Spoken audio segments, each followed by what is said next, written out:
Welcome to Leg Locks Enter the System. My goal in this video is to give you a complete conceptual understanding of what many people take to be a new development in Jiu-Jitsu, the leg lock game. In truth, the leg lock game is not new. It's been around since the beginning of the sport. However, it was always seen as something of an outsider's game. There were a few outstanding individuals who had success with leg locks, but in the main, upper body submissions completely dominated the sport.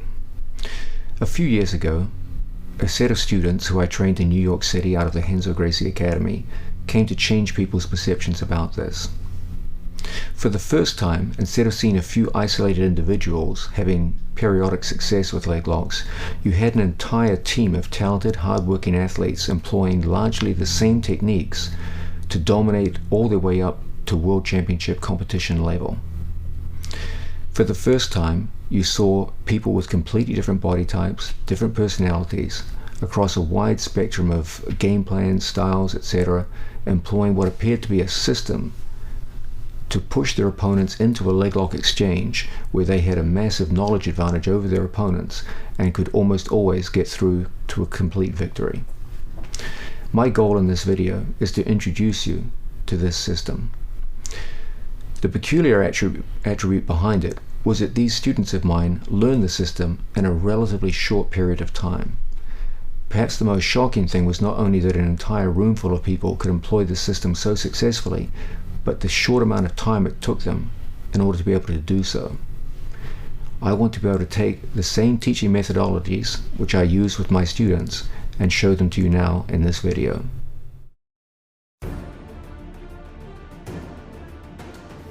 We can describe the leg lock system in the following terms. There is a general or overall system. It consists of 6 essential and sequential skills. The first 2 skills involve 2 skills welded together. That's because in practice they're so closely unified that they can't realistically be pulled apart. So the first essential skill is grip and inside position. The second is distance and connection. The third is your ability to break an opponent down to a hip. The fourth, to be able to negate your opponent's resistance to the control in which he finds himself. The fifth is to generate heel exposure. And the sixth is to break your opponent's leg.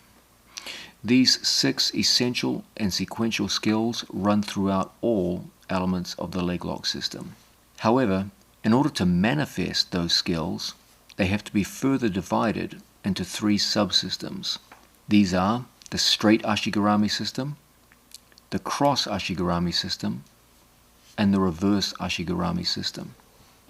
Each one of those subsystems has a central problem which they are designed to overcome.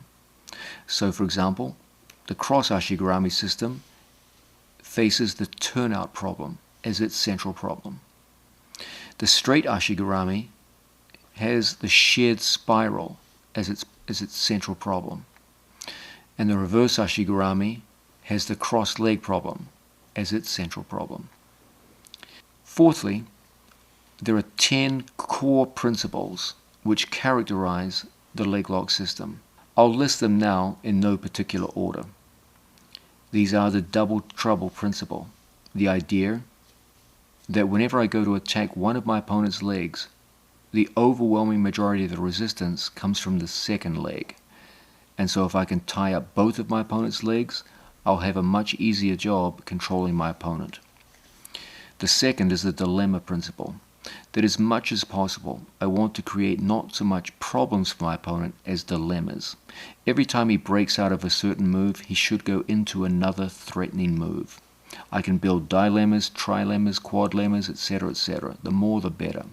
But at a minimum, I should always seek to create situations where my opponent faces a dilemma rather than a problem. Third principle is the percentage principle. There are a huge number of leg locks out there, but 90% of our success comes from 2 leg locks, the inside heel hook and the outside heel hook. There's no question that among the myriad leg locks, some are more high percentage than others. Some work better at the higher levels of the sport than others, and are more applicable in a wider range of situations for a wider range of body types. Focus on the best ones, the inside heel hook and the outside heel hook. Yes, I teach others, but those are the two primary ones I want you to focus upon. Fourthly, there is the central problem principle. It's my belief that for any situation in the sport of jiu-jitsu, there is always one central problem, sometimes more than one, but at least one central problem that motivates the actions of both athletes. It gives direction to the scenario in which they find themselves. Understanding what the central problem is the beginning of how to build a system to create solutions to that problem. The fifth principle is the separation principle. I make a strong separation between the mechanism of controlling my opponent and the mechanism of breaking my opponent. Very few people do this. Most people just teach a heel hook per se, rather than the mechanism of control, the ashigarami, versus the mechanism of breaking, the heel hook itself. You must learn to divorce the two to maximize your effectiveness. The sixth principle is the hierarchy principle. Just as Brazilian Jiu-Jitsu as a whole is divided up into hierarchies. There are various pins, some of which are valued more highly than others. So too, the various leg locks and the various ashigaramis are also arranged in hierarchies. Understanding which are the more valuable, the more desired locks and control positions is very, very important for your development in your leg locking game. A seventh principle is the opposing forces principle. This is the idea that whenever we go to control and break our opponent, we always want to create situations where the direction of my break and the direction of my ashigarami go in opposing directions. In addition, when I go to physically break someone, the forces that I apply on the joint should also be in opposing directions in order to maximizing your breaking potential. The eighth principle is the holistic principle. Most people just teach heel hooks or any other leg lock as an isolated move. We've seen this idea that the best way to understand leg locking is to look at it as a sequence of events that begins long before the heel hook itself is enacted. It begins with things like grip and inside position. And only when a long chain of events have been put into operation do you finally get through to the move that breaks your opponent. Only when you understand the whole process of heel hooking do you have success. The ninth principle is the multiple ashigarami principle. This is the idea that for almost all of our most successful and high percentage attacks, we will employ more than one ashigarami to enact one lock. Most people simply apply an ashigarami, one ashigarami per lock, whereas we will use multiple ashigaramis to cover different tasks. We see heel hooking as a multitask activity. There are many separate tasks that need to be performed in order to apply one heel hook. The best way to operate is to have an ashigarami per task so that you can custom fit your control mechanism to what you're trying to achieve for every step of the journey of heel hooking. The 10th principle is the closed wedges over open wedges principle. You will notice that my favorite breaking positions all involve closed or reinforced wedges, where one of my legs reinforces the position of the other. This creates a much stronger, tighter control over my opponent's movement than if I have open legs around my opponent's legs. The two most favored breaking positions, inside Senkaku and outside Ashigarami, both feature closed wedges. It's very important we understand what is the idea of a systems-based approach to leg locking. In truth, there are many people who teach leg locks, but they almost always do so as moves. They will show a heel hook, for example, is just an isolated move. We put our legs in this position here, we apply our arms in this fashion, that's a heel hook. Taught in this way, I find that students tend to have very mixed results with leg locking. My approach is to work with a systems-based approach to leg locking. What does that mean? Well, I could sit here all day and talk about what constitutes a system as opposed to, say, for example, a combination of moves. But the most important features behind any systems-based approach to Jiu-Jitsu can be distilled into two main elements. These are the idea of a sequential progression and the idea of completeness. It is absolutely crucial that athletes be able to work from a given neutral start and work their way systematically through a series of progressions towards their desired end, a leg lock submission. And at the same time, the system must be complex enough that it can cover all the various contingencies that you can expect to face at championship level fighting and grappling, where you have skilled, knowledgeable opponents who know what you're trying to do, and you can still break through resistance as you fight towards your goals. So this idea of sequential progression and the idea of sufficient complexity to overcome the expected lines of resistance is going to be key in our explication of this systems-based approach to leg locking.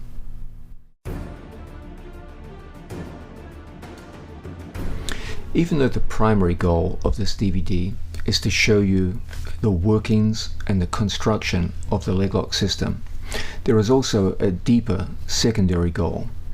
This is the idea of making you, the viewer, into an independent problem solver. So often, the spirit of an instructional video is one of presenting material, and the viewer is a passive learner, where they simply mimic the various moves that they see in front of them. My intention in this video is to formulate the leg lock discussion in terms of problems, and to get you identifying what are the central problems involved in any kind of leg lock enterprise, and ultimately, at some point in the future, to get you thinking independently about the various problems that emerge in the various situations we find ourselves when we work in the leg lock game. I don't want, as it were, an army of robots following what I do. I want you ultimately to be able to identify what the central problems are, look at the various solutions that myself and my students have proposed, and then ultimately expand upon those and become an independent problem solver yourself. Let's begin with a brief overview of the system itself. It's important you have a clear sense of direction as to where this video is going and what are the subject matters that we need to peruse in order to give you a sense of what you're going to be doing when you get into the leg lock game. Here we get an interesting juxtaposition between complexity and simplicity. There's a danger in making systems overly complex. Remember, Jiu-Jitsu is a physical sport. It's a combat sport. As such, you're going to have to apply the knowledge you're going to learn in this instructional series under duress. You're going to have to do it in stressful situations where you're physically tired, mentally fatigued, and possibly even physically injured. It's certainly possible. And so if the system is too complex, that's going to work against you. But on the other hand, it has to be complex enough that it can cover the many contingencies that occur as you get into a live grappling match with the skilled opponents. So what we need is some kind of satisfactory compromise between complexity and simplicity. The manner in which I'm going to present the leg lock system to you today is an attempt to find that middle ground. Let's look at it in terms of this. Ultimately, there are 6 essential skills that you'll be expected to master, and which I'll be discussing at length throughout this instructional series. Those 6 essential skills are manifested in 3 critical Ashigarami leg controlling positions. I will also obviously spend a lot of time in those 3 critical areas. Within those 3 areas, there are 3 central problems which give rise to a set of auxiliary problems which motivate and determine the actions of the 2 athletes as they fight for supremacy in those 3 positions. Underlying all of that are 10 critical principles which you will need to know, understand, and which you will see me referring to time and again as we go through the various techniques, tactics, and strategies of the system. So you see there's a sense in which it's not that complex. It's not. This is not rocket science. It still has to be simple enough that a tired, frustrated athlete can apply it under duress in a tournament competition format. And so we see there's 6 essential skills, 3 manifestations of those skills, 3 central problems that determine the action between the 2 athletes, all underlined, all bound up with 10 underlying principles which give the character to the system. Let's look, when we're describing this leg lock system and painting a broad picture of its outline, at the 3 most important manifestations of the system. This has to do with my positioning relative to his, and in particular his legs relative to mine. The first, and probably the most commonly seen variation of Ashigarami, are those situations where my opponent's leg goes straight across my hip. His left leg goes across my right hip. Any version of Ashigarami, and obviously there are a great number of variations of Ashigarami, any version of Ashigarami which has a situation where his left leg goes straight across my right hip is going to be a variation of a straight Ashigarami. At no point does my opponent's leg cross my center line. There's no crossover, and as a result we call this a straight Ashigarami.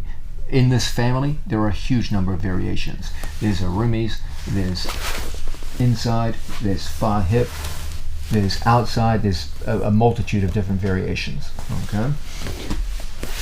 A second family of Ashigaramis are those where my opponent's leg does cross my center line.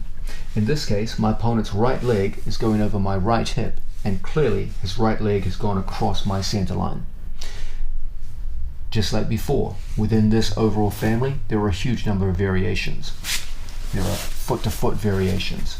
There are Senkaku variations with my foot on one side, lifting, Senkaku variations with my foot on the other, etc., etc. There are ankle length variations, etc. There are a huge number of variations, but they all have one thing in common. We have a leg going across the center line, hence the name across Ashigarami. This constitutes an entire family of Ashigaramis. There is a third variation of Ashigarami, quite different from the others. The first 2 Ashigaramis we looked at, we faced our opponent. This changes in the case of a reverse Ashigarami. Here, I face the same direction as my training partner. I'll show it in a variation where I'm sitting on my training partner, but it doesn't have to be. I could be underneath my opponent, for example.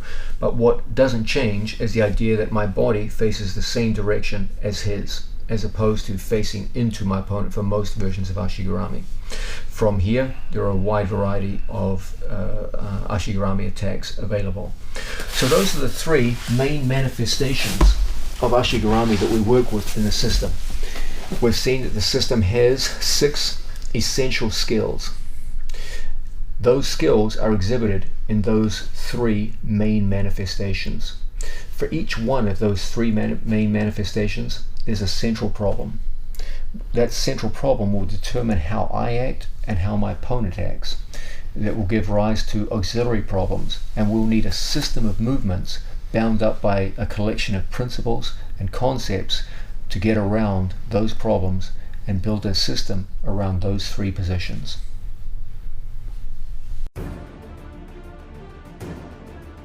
Now, it's time to get into the first of the essential skills, grip and inside position. Now, I know what you're thinking. That's 2 skills, grip, inside position. Well, in truth, when you're in competition, the 2 are so closely interwoven as a skill set that it's detrimental to teach them apart from each other. Remember, you're going to be using them in unison, so I normally teach them in unison. What does this mean? What does inside position mean? What do we talk about when we mean inside position? Well, whenever we go to work to control the human body, we are always struck with 2 basic options that we work with.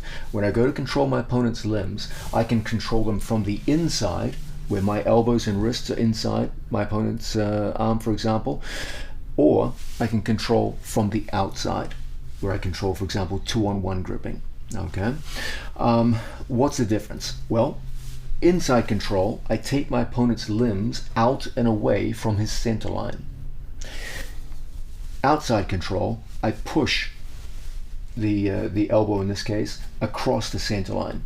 As a general rule, one tends to expose and isolate a limb, whereas the other tends to expose my opponent's back. Okay? Both are extremely useful means of controlling the human body.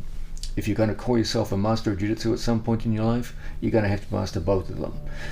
As a general rule, however, almost all of the leg lock entries and attacks that we utilize some form of inside position, particularly with the lower body. That means my feet, at least one of them, must be inside my opponent's legs, anywhere from the hip, the knee, to the ankle. Okay?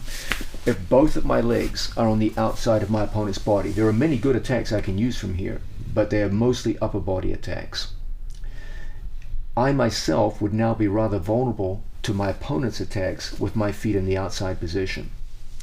So for both safety from his attacks and my ability to get into my own attacks, we generally look to fight a battle for inside position regardless of whether my opponent is on his knees, as he is now, or whether he puts one leg up, or if he goes into a full standing position.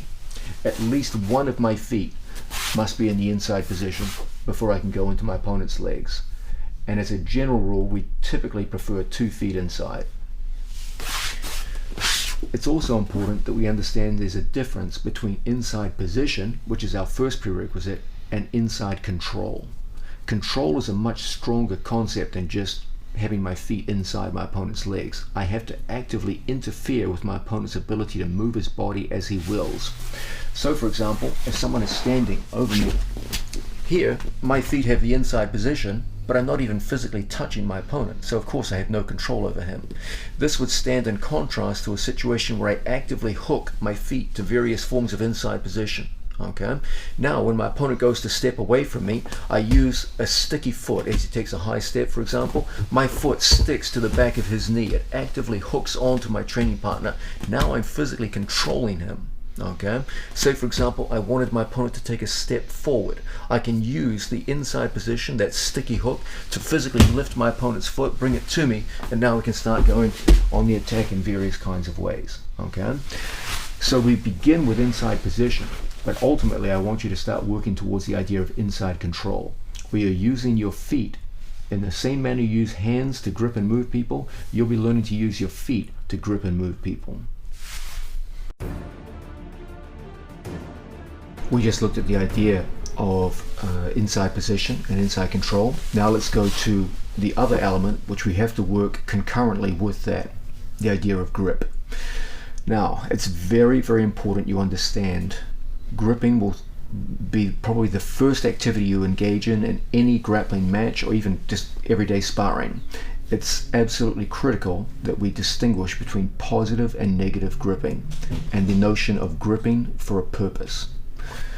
If I have an opponent in seated position, one thing which I always preach to my students is the idea of positive gripping. Okay, this is gripping for a purpose where they use grips to enter into attacks. There's 2 basic ways we can use gripping. We can use it in a positive and a negative way. If I have an aggressive opponent underneath me and I'm afraid of his grappling skills, I may well use gripping in a negative sense. If he goes to get a grip on me, my whole thing is just to pull away. Okay, if he takes inside position, my whole thing is just to negate him. I'm not playing a positive game. I'm playing a very negative game, where every time I feel him get any form of grip on me, I'm simply breaking grips and moving away. Okay? This is the exact opposite of the spirit in which I want you to learn.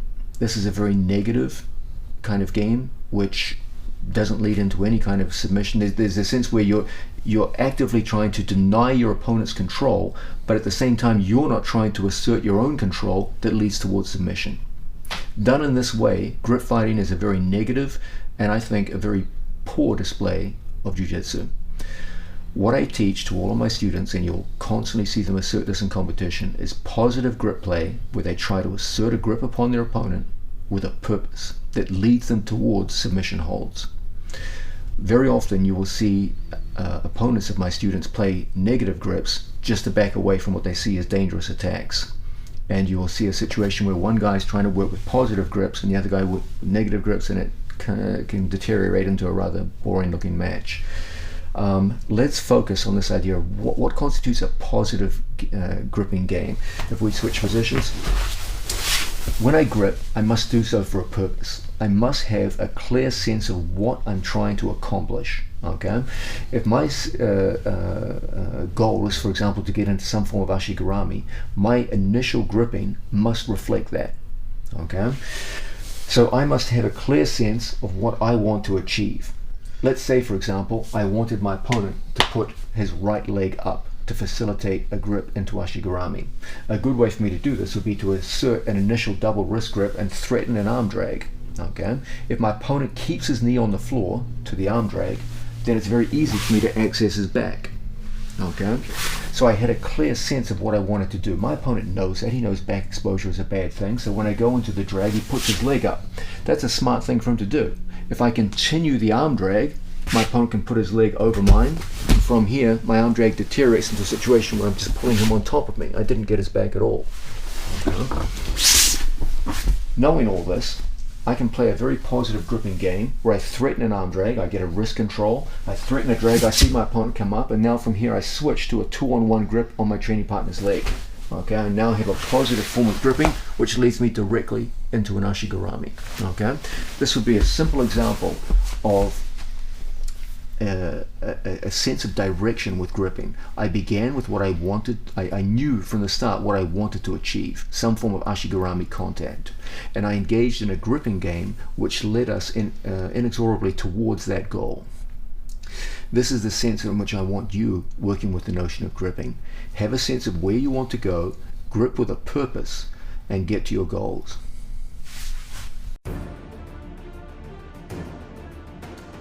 It's time for us to get into the actual nitty-gritty of gripping. The first form of gripping that I want you to focus on, and one which all my students excel in, is 2-on-1 gripping.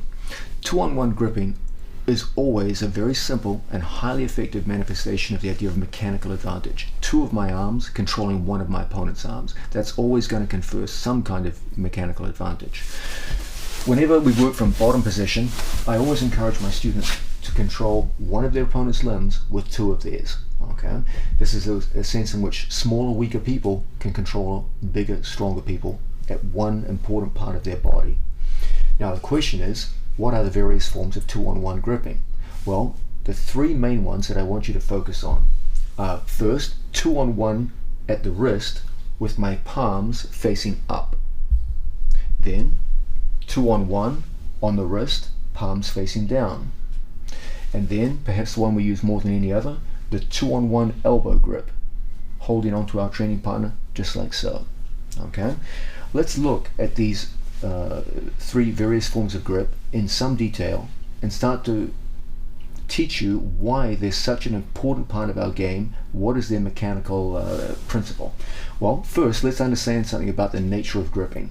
Whenever I go to grip with my hands, the weakness of my grip will always be the area between my thumb and fingers. So for example, if I hold Placido's hand in this position, the area of weakness is between thumb and fingers. That's where he will always pull away from me. If he pulls up in this direction, he easily breaks my grip. Okay? If he tries to push his hand in this direction, he goes into my hand. If he goes to go downward, he goes into my fingers. And so the grip is maintained. He can always readily identify the weakness of my grip by looking where is the gap between thumb and fingers, and just go into that gap and easily pull away from me. The idea behind 2-on-1 gripping is that one hand will cover up for the weaknesses of another. The way we do this is we take our thumbs pointing in opposite directions and we lock over so that the area of weakness between thumb and finger is covered by the other hand. Okay, so here my right hand is gripping and you can see the weakness is right there. My second hand goes over the top and covers it. Okay, as the thumbs interlock over each other, the weakness of my right hand is covered by the strength of my left, and vice versa. Now as my opponent goes to pull away, there's no inherent weakness in the grip. In this way, weak people can feel immensely strong, and they can be highly effective grippers. I don't have particularly strong hands, but when I get a grip on someone, they feel it as a difficult grip to break. Not because of any strength on my part, but just because I cover the weaknesses of my one hand with the strength of the other. Now, when we apply 2-on-1 wrist grips, this is exactly what we want to do. Okay, Whenever I go to grip my opponent, my choice as to how I'm going to grip them will be determined by their hand position. Whenever their hand is higher than their elbow, we typically go in 2-on-1 up. My hands palm up, the so-called 2-on-1 up grip, just like so. Okay. Now when Placido goes to pull away from me, it's shockingly difficult. I'm not going to say it's impossible. Of course, in a strong grip fight situation, people are going to break grips, but it's going to be difficult. And in the time available, it may not be enough. Okay. Whenever I see Placido's hands are lower than the elbows, then I will use 2-on-1 down grips. When he goes to pull away now, it's shockingly difficult. Okay. Whenever I see my opponent's hands in neutral positions, I will typically go through and capture the hands just like so. Okay. So when the hands are high, we typically go here. When the hands are neutral, we typically go here. And when the hands are low, we typically go here. Very often, this is correlated with whether or not your opponent is standing or on two knees. So for example, if Placido is standing over me, typically their hands tend to be lower than their elbows because they're reaching down for your legs. So more often than not, we'll come in here and catch with a 2-on-1 wrist down grip. Okay? When they're on two knees, typically their hands tend to be a little higher as they push the upper body, for example. Okay? And in these situations, we'll typically use 2-on-1 up grips. Please remember that whenever you have one of the grips, you can always go to another. So for example, if I have 2-on-1 wrist, there's nothing to stop me going into 2-on-1 elbow. Conversely, if I lose the elbow, I can always go back to 2-on-1 at the wrist. Moreover, when opponents grab me, that's a very common thing. It's not a difficult thing for me to exploit the weakness of their grip and then go into the various grips. As you gain in expertise, you will soon see that the strong relationships between these three forms of 2-on-1 gripping mean that you can effortlessly go from one to the other in long sequences and start to exert positive control over your opponent in ways that will start to set up your leg lock game. A drill which we will often do is to start with our feet in the inside position and our hands in front of our training partner like so. He'll go to get grips on me, just like so. And now we just turn the wrist down, peel a grip off, and we turn his grip into our grip. This is absolutely critical. You must realize that in any grip fighting exchange, it's going to be exactly that, an exchange. You're never just going to be able to come out and assert all your grips on a skillful opponent. There will be a back and forth. You must be able to both exert your own grips upon your opponent and turn his grips into your grips. It is critical you be skilled in both. So if someone catches my wrist, I should always be able to turn this into my grip. Now as he goes to peel a wrist off, I should always be able to work in this fashion. As I lose a grip, I should be able to gain a grip. I pull, and now I go in like so. Okay?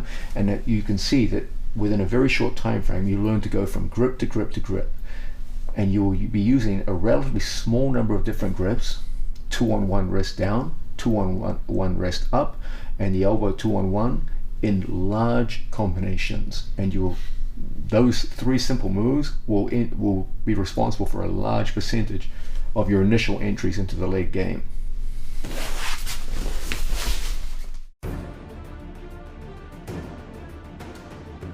We're starting to get into the mechanics, the nuts and bolts of gripping. We're looking first at upper body gripping. One of the first methods of upper body gripping that I want you to excel in is the idea of 2-on-1 gripping. This confers an immediate form of mechanical advantage over an opponent and enables us to use a big part of our body, two limbs, to negate or shut down the workings of one part of their body, a single limb. Now, we've seen that the three main forms of 2-on-1 gripping that I want you to work on first from bottom positions are 2-on-1 wrist grips, palm up, 2-on-1 wrist grips, palm down, and the 2-on-1 elbow. And these can be used in combination with each other. It's very important that we understand when we get into a positive grip fighting exchange with our opponent, you won't be able to hold grips for extended periods of time. Don't think you're a failure if you go on and someone just eventually pulls the arm away from you and probably grabbing a wrist, for example, and pulls away from you. That's all part of the game. Okay. It's unlikely you're going to be able to hold any given grip for longer than a few seconds on a skilled opponent. But that's fine because we use grips in combinations, okay? Just as no good boxer would expect to land every single punch that he throws, but rather only a small percentage of them, so too with grips. You're not going to impose every single grip you attempt. That's just not realistic. So what we want is not the idea of you getting an immensely strong grip and just holding on for dear life and seeing how long you can hold. That's not the idea behind gripping. The idea is to be able to create movement which leads into submission holds, okay? So really, if I get a first initial grip of my opponent and I see my opponent start to pull away from me, it's just to flow into another grip, okay? And we just go grip for grip for grip. Now, a common mistake here is that people have a tendency when they get a strong grip to hold and lock down and resist, okay? It's natural you should feel this way. You think, hey, I've got a grip, shouldn't I hold it long enough to win with it? No, that's not really the idea, okay? First, let's talk about physical strength. I don't want to use just the grip of my fingers and forearms. That's not the idea. The primary strength that you have is not manifested in your hands. It's manifested in your elbows. Let's talk about what we call the immovable elbow. Placido is just going to stand up over me. Okay? One of the strongest structures in the human body is the connection of my elbow to my own hip. If we lock fingers, just in like so, and Placido uses his strength to pull me up off the mat, you will see that my elbow will not leave my hip. My whole body will be dragged across the floor before the connection of elbow and hip is broken. You must learn to utilize this incredible structural strength of the human body. Whenever we get 2-on-1 grips, the first thing we want to do is take an elbow to hip structure. That's where the strength of the grip is, not in your hands. I don't care how strong your hands are, they're not that strong. Okay? If I locate all of my strength just in my hands and someone just strongly yanks their hand away, they're going to get away from you. Okay? My first thing, once I assert a grip, is to take my elbows to my own hips. Okay? So we lock, there's the 2-on-1. I will take my elbows and I bring them forward. As my elbows go forward, as my elbows come back to my hip, my shoulders go forward, so that my body is hunched over whatever I'm gripping. If there's extension and shoulders back, that's when my grip is weak. Everything now is just in my hands. One good yank from my opponent and he's gone. Okay? So what we want is a situation where once we catch in a hand, we cover the weakness of the hand with the other, and then from here we contract around what we're gripping. My shoulders come forward, my elbows come to my hips. Now, even as Placido walks backwards on his buttocks, he feels like I'm like an anchor, hard to pull away. Okay? But even this is not what I want you doing. The best grip fighters never pull against resistance. What they do is they move with resistance. So as my opponent walks backwards, I learn to walk on my buttocks until eventually I can trip my opponent down to the mat. Okay? So the ideal we want is not a battle of grip strength. What we want is a battle of grip tactics. Okay? When I work from this position and I assert, I'm just using as an example now, a 2-on-1 down grip at the wrist. We catch and catch. I bring my elbows to my hips. I'm going to do a drill now where my training partner walks backwards. As he walks backwards, I don't push my feet into the mat and resist him. The inevitable result of this is him yanking and me losing the grip. It's going to happen. Okay? Rather than fight the grip, I move with it. As my opponent moves, I'm going to move my feet in a sequence, one at a time. I do not pull with both of my feet together. I catch 1, 2, he goes to walk backwards, and I walk along the mat until I can trip him down to the floor. So we moved with the strength of his resistance rather than planted ourselves and pulled against it. Okay? As remarkable as the elbow to hip principle is, we don't want to completely rely upon it for our grip strength. So we catch. Now from here, elbows to hip, as he goes to pull, I move with his body, one at a time, until we can trip him down to the floor.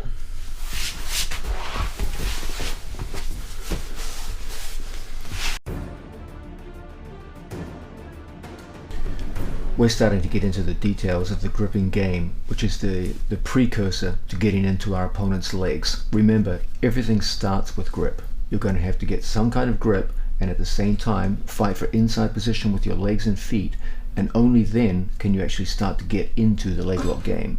Without grip and without inside position, no amount of leg lock details that I can show you later in the instructional video are going to be of any use. everything's done in a sequence. The first part of the sequence is the battle for grip and the battle for inside position. Now, we've been looking at one particular variety of upper body grips, usually employed from the bottom position. These are the 2-on-1 series. It's important we now go to the next step. This is the so-called push-pull dynamic. It's one thing to get a grip on an opponent. It's another thing to be able to use it effectively with a purpose to get into our opponent's legs. It's no good just gripping people. You've got to grip in such a way that you lead them towards ultimately the goal of submission. This is done through the push-pull dynamic. Whenever someone works in front of me, grips can be divided into their ability to push people and to pull people. Only when you excel at both and use one against the other will you be an effective gripper. Okay? If I just grip and hold people, that serves me no purpose whatsoever. I'm just an annoyance. I don't want to be an annoyance to them. I want to be a threat to them. Whenever I see someone pulling back against that pull, this is the time we switch from a pull on my part to a push in the opposite direction. Now, did you see what happened? My opponent's leg came up in response. When a knee comes off the mat, that's exactly when we can start sliding through and find ourselves entering into our training partner's legs. And it came out of that essential push-pull dynamic. Okay? So for example, if I pull on my training partner and he posts a leg to prevent being pulled forward, that's exactly when, from here, I can go into my training partner's legs. When I pull on my training partner, say for example I have double triceps, from here I pull and I see him pulling back and away from me, this may well be a time for me to go into another form of grip. Okay, so for example I could come in and take the 2-on-1 grip. I pull in here and I see my opponent standing up to get away from me, and this may well be a time when I can start hooking into my training partner's legs and driving him into some form of attack. But everything comes out of a push-pull dynamic. If you only pull or if you only push, you will be half, even perhaps even less, as effective as you could have been when you mix the push-pull and live combat. Remember, what you're looking to do is to use grips for a positive purpose. Almost always what we do with the gripping exchange is to get an initial reaction out of our opponent. When we feel some kind of resistance, we'll go into combinations, he goes to pull away, and suddenly we've got an initial set of openings that we can use on a resisting opponent. From here we can start going into legs, etc., etc. But everything has to generate movement. The single easiest way to use grip to generate movement that leads into submission is to make use of the push-pull dynamic. As I pull upon my opponent and I get a rearward reaction against that, I switch to a push, and vice versa. Constant repetitive use of the push-pull dynamic is the single most important way in which you will generate openings to go into your opponent's legs.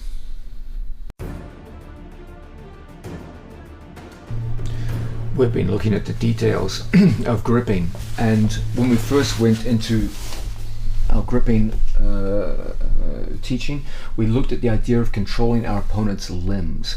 In particular, we looked at the idea of 2-on-1 gripping. 2-on-1 wrist up, 2-on wrist down, 2-on-1 elbow. Our three favorite forms of 2-on-1 gripping from butterfly guard situations.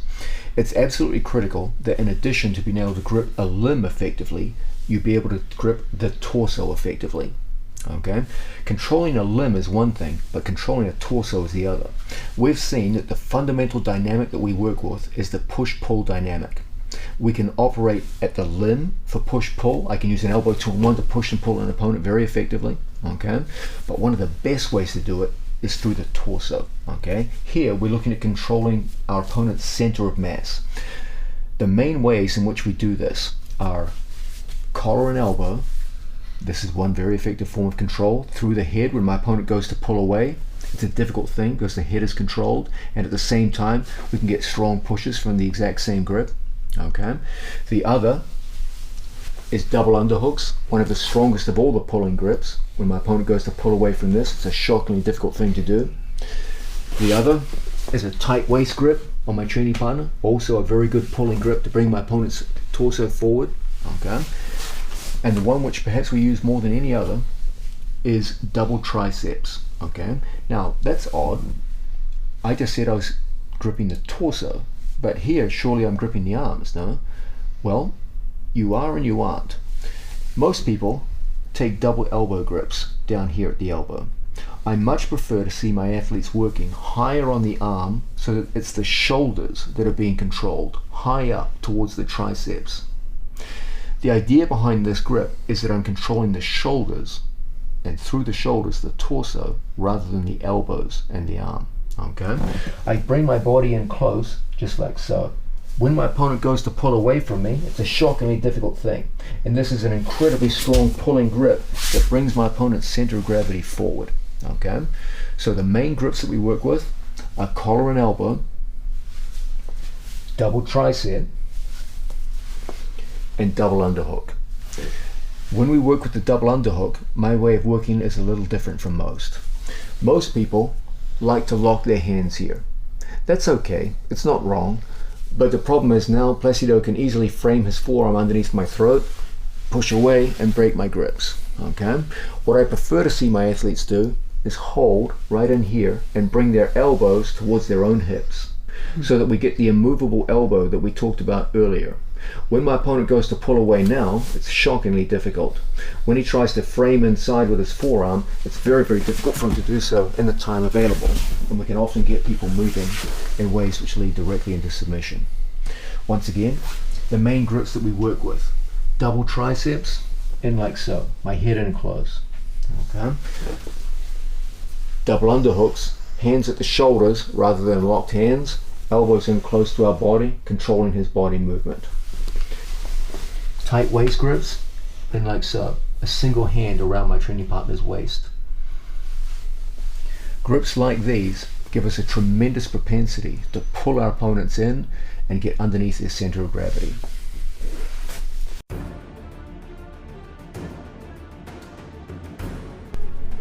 We're looking at the idea of gripping for a purpose from a bottom position. Whenever we work from bottom position and we want to employ the so-called torso grips, where we're controlling our training partner at the torso through head, shoulders and spine, etc., etc., there is one critical principle that you must understand. Whenever possible, I want to off-balance my opponent forward with a pull, and I want to get their hands over my shoulders to the floor. I cannot overstate the importance of this. So often I see people positioning their hands and grip fighting in a way that dooms them to failure before they even begin the leg lock battle. So for example, if my opponent's hands are underneath my arms and I pull them in, I'm pulling him into a situation where he has upper body underhooks. And as a result, when I try to elevate him from here, he has the upper body underhooks. I can't get a satisfactory elevation. Even if I was so physically strong that I got him up into some form of ashigarami, I couldn't exploit it because he's underneath my upper body. His hands are underneath my shoulders, under my arms and under my shoulders. There's almost no way for me, on someone my own size and my own skill level, to make an effective use of ashigarami, even if I was able to get it from this position. We want the exact opposite. We want our opponent's arms going over our arms and over our shoulders to the floor. If I can do that, I can move effectively underneath their body weight and utilize ashigaramis to go through to a submission. This has to be done before I begin the process of elevating my opponent. What I do is I play a game where I maneuver my opponent's hands into situations where they are higher than my hands. Okay? My favorite ways to do it involve gripping at the tricep all the way up to the elbow, and then a second hand controlling my opponent's torso. Underhooks, collar ties, a second tricep grip, etc. But you will clearly see that Placido's hands are above mine, and any pull on my part takes his hands over my shoulders. That's what we're looking for. Don't be intimidated if your opponent puts a thumb block in here. You can always break a thumb block just by pulling and turning your elbows in and getting those hands over your shoulders. You must develop this as a skill. It's subtle, people don't see it, but it's critical for your success. Always in these situations, we're going to start by taking our training partner's arms, even if he has double thumb blocks, and from here, breaking the hands over my shoulders. Now, any elevation on my part will put Placido's hands on the floor over my shoulders. There's no underhooks on his part from here. And as a result, I can continue that process of elevation in ways that ultimately will land us into the leg lock game. This has to be understood and it has to be practiced on your part. Let's go through some common sense examples of this in operation. Whenever my opponent has any form of upper body grip on me from here, I'm always looking to get this situation. His hands going over my biceps and shoulders so that any pull forward brings his hands into a situation where, yep, they're down on the floor over my shoulders. What we're actively looking to avoid is a situation where his hands are inside my arms so that when I try to elevate him, his arms are underneath my arms. I can't get anything going from here. I'm shut down. And he's actually in a fairly strong passing position. We have to have a sense of where are his hands in relation to my arms and shoulders. Okay? This is what we want. His hands on top. So that everything that pulls brings the hands over the shoulders. Now we can work. Now we can get his hands on the floor, over our shoulders and over our arms, and elevations will be highly successful. Here, all of my best attacks are upper body attacks. This is a good hold, but not for the lower body. This is for upper body. Now, how are we going to play this game? From any situation where, for example, I get double underhooks, this will be a fine example. If I enable my opponent to pommel his hand over my bicep, other side, and come under, this is going to be a disaster now. When I go to elevate him, he has his hands underneath my arms. And so when I try to elevate, there's nothing there for me.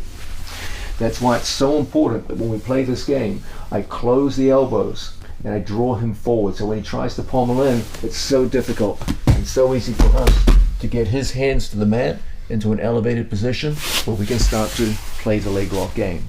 So too with collar and elbow. If I play like so, this is good for upper body submissions, terrible for lower body. Okay?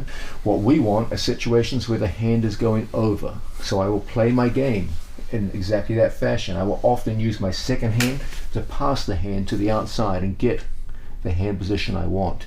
Now when Placido tries to bring his hand back in, look how I pull on the arm. And now, what have we got? Hands over our shoulders in a position where our elevation immediately leads into the Ashigarami game. Always, we're looking for this simple visual cue as to whether or not we're going to be able to play the elevation game. Where are his hands in relation to my arms? I need them over my arms, so ultimately I can get them on the floor over my shoulders. From there, every elevation will give me an excellent chance to get into my opponent's legs and assert the Ashigarami. We're looking at the idea of gripping to go into the leg lock game. So far, everything we've done has been upper body grips. Now, let's understand something about the purpose of upper body gripping. When I have an opponent on two knees, I can't really get into my opponent's legs and assert an Ashigarami as long as his knees are on the floor. So what we looked at was the idea of using 2-on-1 gripping or some variation of torso gripping to get our opponent's knees off the mat.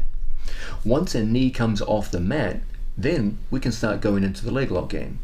So for example, we saw that off an elevation, I get my opponent's knees well off the mat with any form of elevation, and as a result, it's not difficult for me now to punch my legs into some form of Ashigarami. But I couldn't have done that if his knees were on the floor. Now, once you start becoming familiar with the various aspects of the push-pull dynamic using 2-on-1 grips or collar and elbow, etc., you're going to get opponents who start putting legs up. Okay, they do that to widen their base. If they don't put the legs up, it's relatively easy for you now to start sweeping people. Okay, so you often see this dynamic where the legs go up, etc., etc. The moment someone posts a leg, the knee comes off the mat, I can go into the legs. Okay, remember that's always my visual cue. Are the knees on the mat or not? If someone's posted a leg, he's taken the knee off the mat for me. I didn't have to elevate him. Okay. Correspondingly, if someone stands up, obviously now both knees are off the mat, and I go directly into the Ashigarami game. Okay. But if he's on two knees, we needed an upper body gripping game to force their knees off the mat so we could enter the legs. Okay. Now we're looking at a situation where my opponent has willingly posted a knee. It might be because he wants to stand up, for example. Okay. Whenever we see a posted knee, our first thing is to ask, are my feet still in the inside position? because it's possible for my opponent to post his foot inside my feet and steal the inside position from me.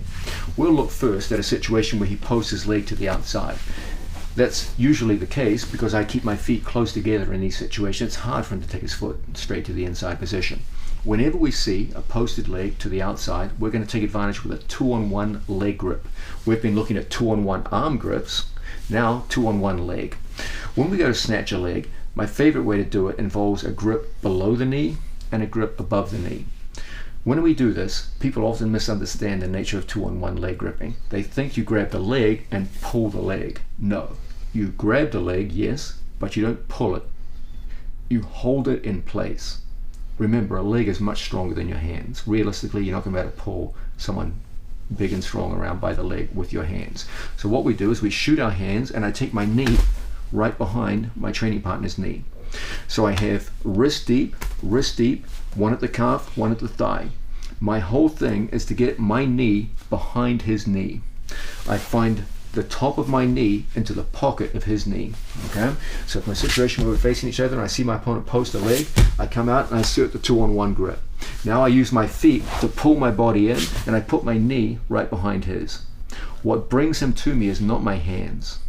My hands are only designed to prevent him from stepping his leg off my knee, like so. That's all they do. My knee brings him to me. It's my knee coming back to my chest that draws my opponent's body weight. I make it a battle of my leg against his leg, not my hands against his leg. Now from here, the feet come up, and we're in an Ashigarami and ready to play. Once again, from any situation, 2 knees down, where we're playing the upper body game, and as we play here, we see an opponent post a leg. Off that push-pull dynamic, my hands come back, we snatch the grip. I use my feet to pull myself in, and I put my knee in behind his knee. My hands prevent him from kicking out. That's all they do. But what brings him to me is my knee to chest action. From here, I fit the Ashigarami in place, and we're in a position now where we can go on the attack.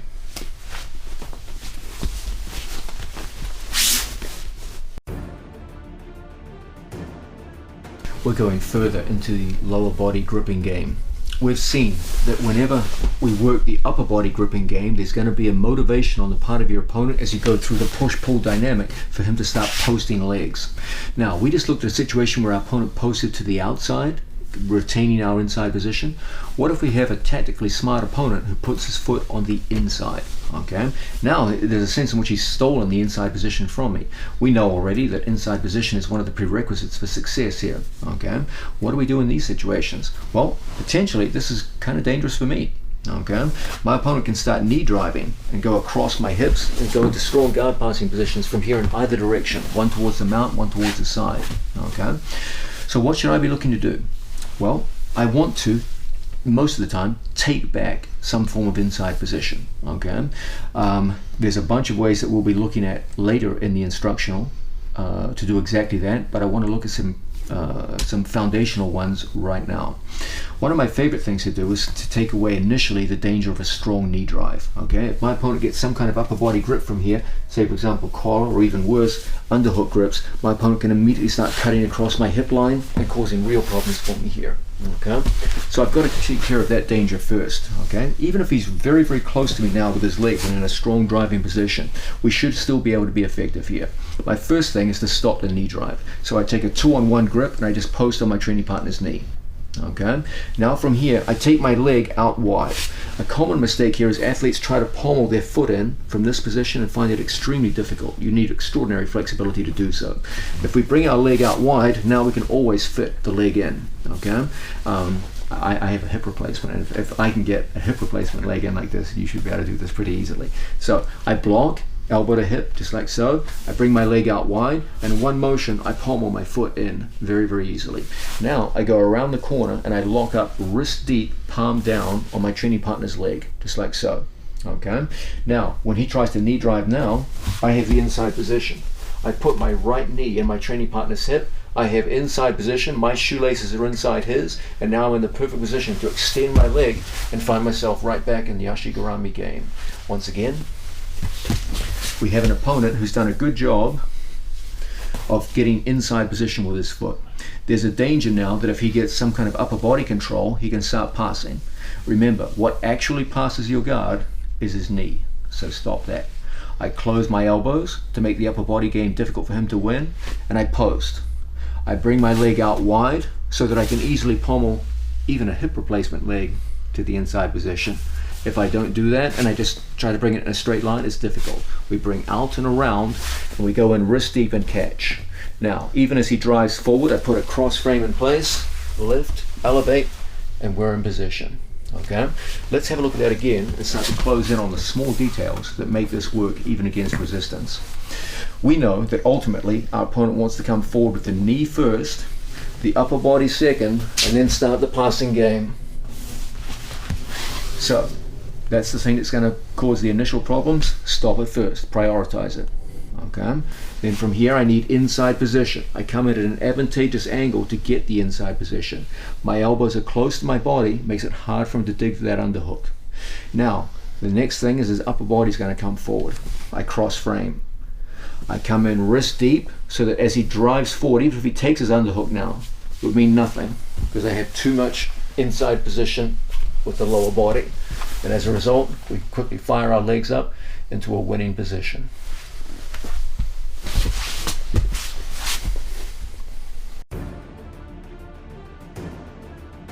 Let's go further into the shin on shin position, this time looking at the situation where my opponent is standing over me rather than on two knees.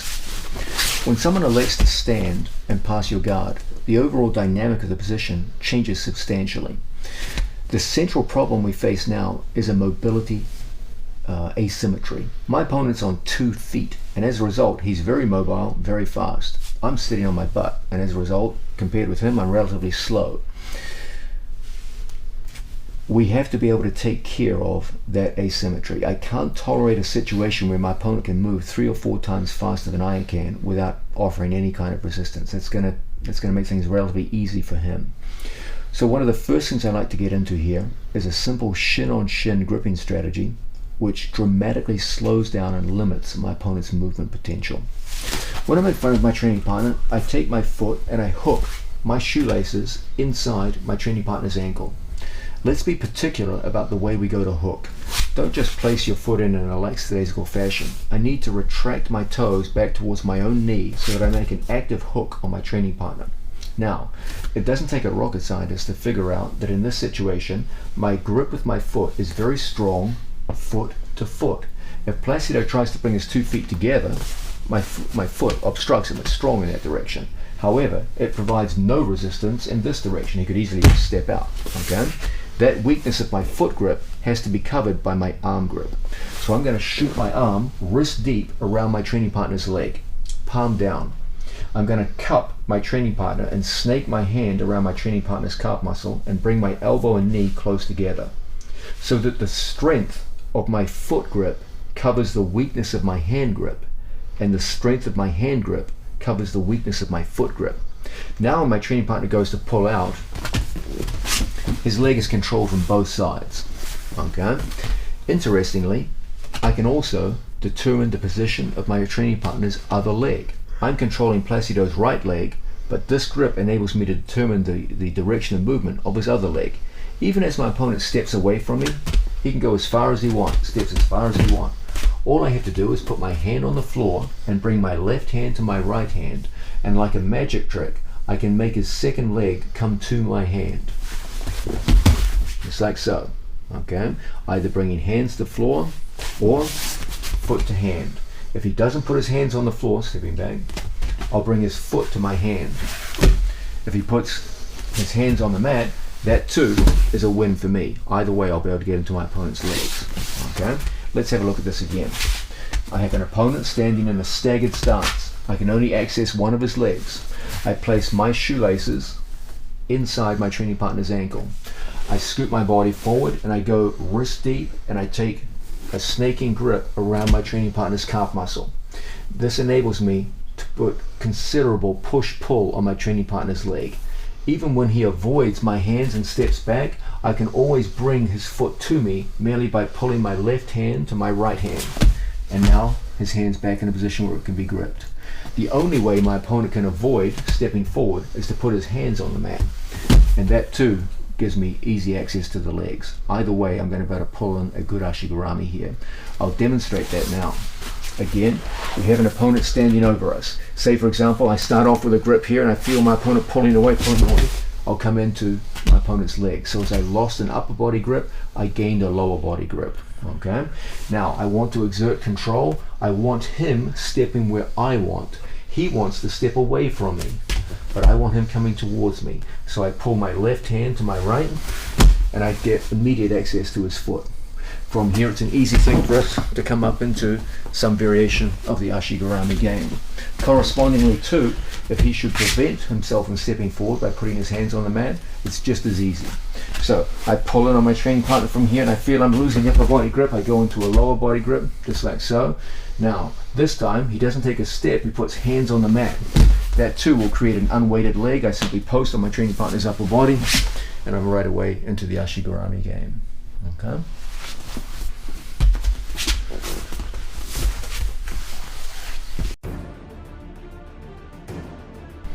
We're looking at gripping the lower body to go into the leg lock game.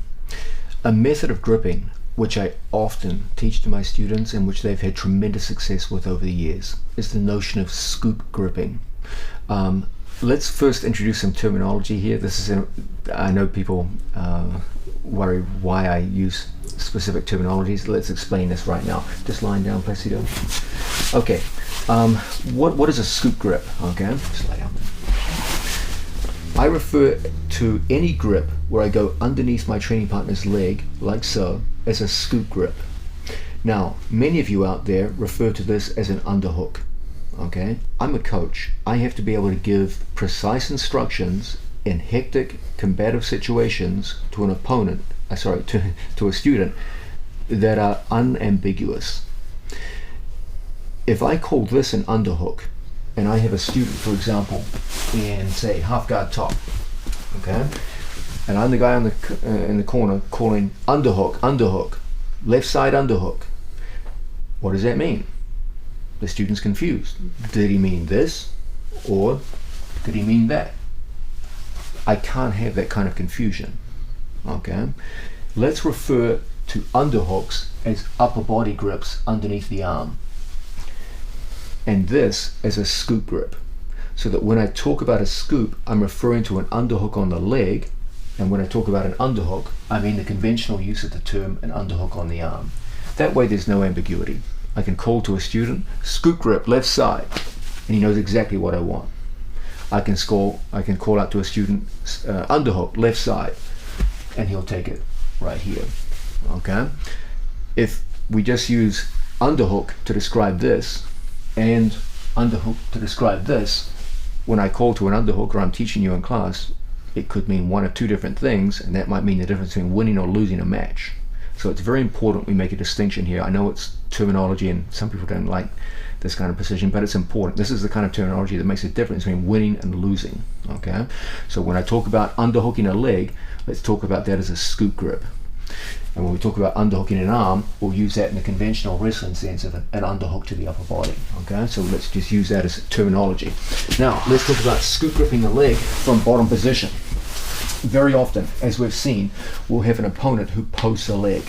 This gives tremendous opportunity for us to use the power of scoop gripping and get into effective leg attacks. Okay, what's the advantage of scoop gripping? Why do I favor it so much? Let's come on this side, Placido. The beauty of scoop gripping is it enables me to control both upper leg and lower leg with one arm. If I just take an overwrap grip on my training partner and hold, okay, I'm controlling his lower leg, but I do nothing to control his upper leg. Okay, when I go into a scoop grip, a single hand is both positioned at the upper leg, like so, and my elbow is positioned at the lower leg. So one arm is controlling both upper leg and lower leg. It normally takes me two arms to control both upper and lower, but scoop gripping enables me to use a single leg, leaving me a second hand free to do other work with, and controlling both upper and lower leg. That's the magic of this scoop gripping. Let's have a look at this now, the situation where we have a training partner on 2 knees and we're playing the upper body game and we see him post a leg. Okay. From here, I'm going to go through and I'm going to catch one. That holds the leg in place. Off the catch, I go through and I take the scoop grip. Scoop grips have a tremendous propensity to pull people's body weight. Okay, I cannot emphasize this enough. When you get a scoop grip, you can drag body weight along the mat. I will demonstrate it now. I'll have a training partner in a supine position, lying down. If I have my partner here in a situation where he just walks away from me, okay, just a simple scoop grip as he continues to walk. As he moves all this way away from me, just this simple scoop grip will enable me to pull him back with minimal effort. Okay, you cannot overstate the power of scoop grips for moving human body weight. As he moves away, he can go all this distance, and a simple pull with my right hand will draw him all the way back. That's the beauty of scoop gripping. From bottom position, it's no different. When I see my opponent post a leg, we go through, catch, and there's the scoop grip. The beauty of the scoop grip is that one hand now controls the upper body, the upper leg, and the elbow controls the lower leg. Now, even as he walks away from me, the simple scooping action draws him to me and brings his center of gravity under mine in ways which lead directly into the Ashigarami game. That's why we favor these scoop grips so much. So in a situation where we have an opponent on 2 knees, and we're playing the upper body grip game, working in like so, and I see my opponent post a leg, this is exactly the time to go through and lock. Now, even as my opponent tries to flee the mat, it's so difficult for him to do so, he's drawn onto my legs in a way where his center of gravity is taken over mine, and now we're in the perfect position to start going into the leg game. We're looking at the idea of gripping the lower body to get into the leg game. So far, the grips we've had have mostly come from seated positions, but I expect you to be equally good in supine positions where you're lying down on your back. In these situations, probably the most common form of grip that my athletes use are ankle grips. If we have an opponent standing over us and we are in a supine position, it's hard for me to access grips to my opponent's legs at the knee or anything higher. So most of the time when we work in a supine position, we look to establish inside foot position first. I can't have my feet dangling where my opponent can throw my legs by and start passing. That's not a good thing. So we need to move sufficiently close that we can hook in on the opposite leg that we wish to control. If my opponent is in a staggered stance and has, for example, his right leg forward and left leg back, then I will put the first hook on the back leg. Then from here, I shoot my hand down and I catch my training partner at the ankle. When I hit this grip, I typically try to put my forearm over my training partner's shoelaces. That gives good control of the foot, and I make sure that I grip with my pinky knuckle very close to the floor. Precision is important here. I want to grab the end of the lever. Don't be naive and just grab anywhere on the calf and think that's good enough. Okay? Try to cover the shoelaces and your knuckles very, very close to the mat. That provides maximum control of the leg in this position. Now, as my opponent goes to pull away from me and move around, I want to physically pull his leg into my hip. If there's space between my hip and the foot, Placido can kick his foot forward and circle it out and around. That's not a very good thing. So once I establish control of my opponent's foot, I hug it into my own hip. When he goes to kick out now, it's a very difficult thing. Okay, it doesn't look like much of a control, but it's quite strong. Now, from here, I take my leg around the corner and I put my knee in behind his knee. It's my knee that draws him forward. There's 2 forces here. My left knee pulls towards my chest, and my right knee pushes out in this direction. This has an immediate destabilizing effect on my training partner that creates a situation where I can throw my legs and take the Ashigarami position very readily. Let's have a look at this again. If I'm seated, I'm typically looking to grip at the knees.